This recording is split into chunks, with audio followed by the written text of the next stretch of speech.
If you've spent the last 6 months using AI and still feel like you're leaving 70% of its power on the table, this is why you're prompting like someone who just met the tool.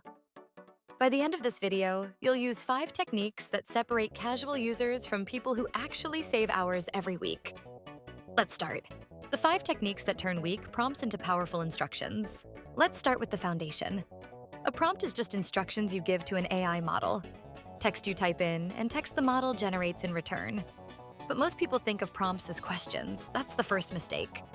The best prompts don't ask questions. They assign roles and contexts. Think about this. If you ask a person, "How do I write better emails?" without telling them who you are or what you do, they'll give you generic advice. But if you say, "I'm a freelance copywriter in Lagos writing to tech clients, and I need to pitch a service in under 50 words," the advice becomes specific and useful. That's the difference between a weak prompt and a strong one. A weak prompt hopes the model guesses what you need.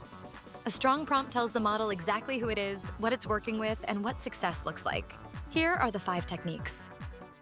Technique 1. Assign a role.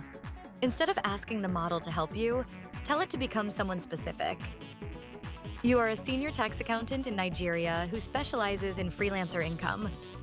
That single sentence changes everything. The model will now consider PAYE, RSA contributions, and capital gains rules it might have missed. Technique 2. Provide context. Don't assume the model knows your situation. Give it the raw material: your salary, your location, your goal. I earn N450,000 a month as a software engineer in Lagos. I spend N180,000 on rent, N60,000 on transport, and N40,000 on data. Now the model understands your constraints. Technique 3. Show examples. If you want a specific style or format, don't describe it. Show it. Give the model 2 or 3 examples of what good looks like. This is called few-shot prompting, and it works better than explaining. Technique 4. Add constraints. Tell the model what to exclude or prioritize. Keep this under 200 words. Focus on practical steps, not theory. Use naira amounts, not USD. Technique 5. Specify format. Tell the model exactly how to structure the output. Bullet points, numbered lists, tables, or paragraphs. Specificity always beats vagueness. Think about how you'd brief a junior employee. If you just said, "Write me a report," you'd get something useless. But if you said, "Write a one-page report in bullet format," assume the reader is a bank manager in Abuja who has never heard of our business. Focus on 3 things: our revenue, our profit, and our growth rate, and use the numbers from Q3 only. You'd get exactly what you need. That's prompting. The difference between a bad prompt and a good prompt is the difference between a bad brief and a good brief. Both are just instructions. The good one works because it removes guessing. With AI, this matters even more because the model can't ask clarifying questions. It can only work with what you give it. So every detail you add shrinks the gap between what the model generates and what you actually need. Let's introduce an important distinction: zero-shot versus few-shot prompting. Zero-shot means you give the model instructions but no examples. You just say what you want and it tries to figure it out. Few-shot means you show the model examples of what success looks like before asking it to do the task. Here's the truth. Few-shot almost always beats zero-shot, especially when you care about consistency or a specific style. If you want your AI-generated emails to sound like you, with your tone, your length, your priorities, show the model 3 of your real emails first, then ask it to write in that style. It will match your voice far better than if you just described your voice in words. Most people never think to do this. They type a prompt and expect the model to guess, but showing is always stronger than telling. Here's a number that surprised me when I measured it. On average, people spend 8 minutes on their first attempt at a task with AI. They get a mediocre answer, tweak it manually for 5 more minutes, and call it done. But if they spend those first 3 minutes building a strong prompt, with role, context, constraints, and format, the model's first output needs almost 0 manual tweaking. That saves roughly 10 to 15 minutes per task. If you use AI for even 2 tasks a week, that's 20 to 30 minutes saved weekly. Over a year, that's 1,000 to 1,500 minutes of your life back. So investing in prompt skill is not overthinking. It's actually the highest return skill you can develop as an AI user. Let me show you a real comparison. A weak prompt versus a strong prompt, both asking the same AI model the same task. The weak version just says, write a business email asking for a discount. That's it. The model will generate something generic, professional but forgettable. The strong version says this. You are a small business owner in Lagos. Write a professional email to a supplier of printing services. You've been a customer for 2 years. You want a 15% discount because you're committing to a larger order. Keep it to 3 short paragraphs. Use formal Nigerian business tone. Not too casual, not robotic. Base it on this real email I'll show you in a moment. Then it provides an example email.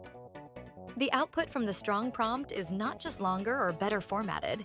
It's actually a different email in tone, structure, and persuasiveness. It sounds like it was written for your situation, not for a generic reader. That's the power of role, context, examples, and constraints working together. One took 20 seconds to type. The other took 2 minutes. But the difference in output quality is not 10% better. It's often 200 or 300% better.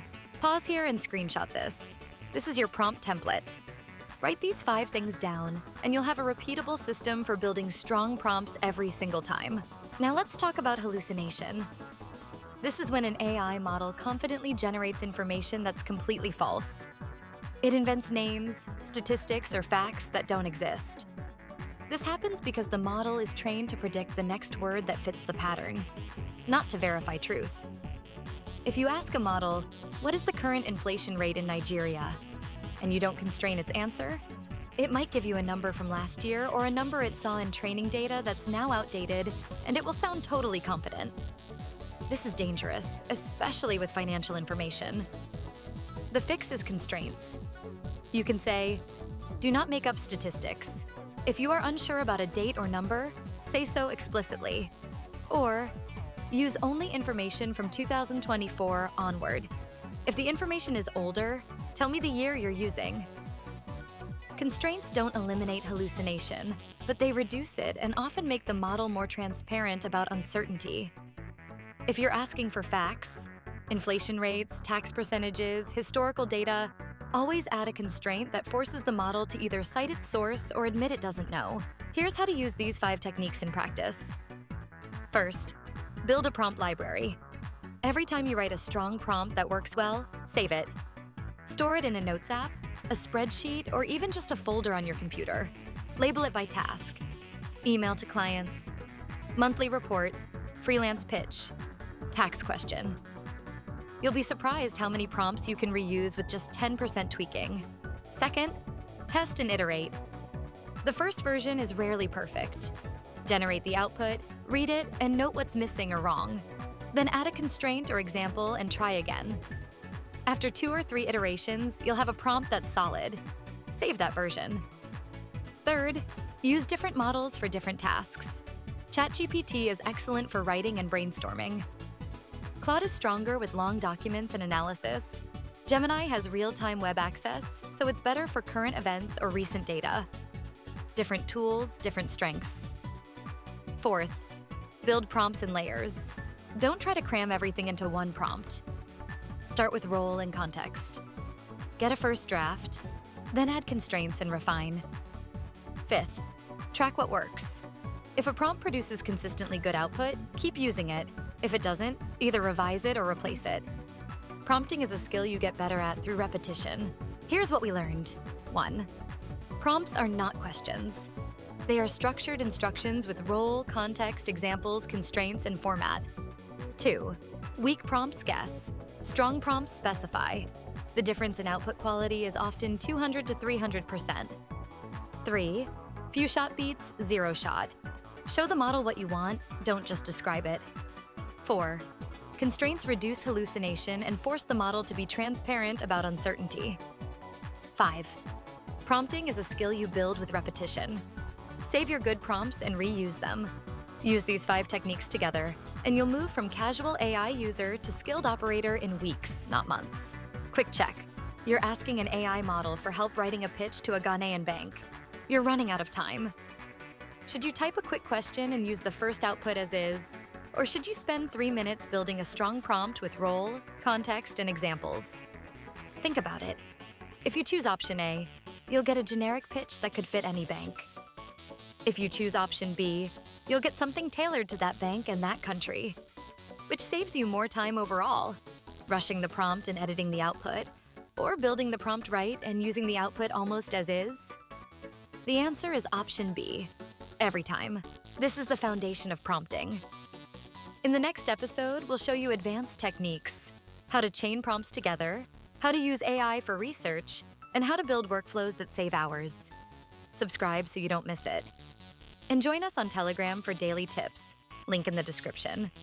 If this helped, tag someone who needs to level up their AI skills.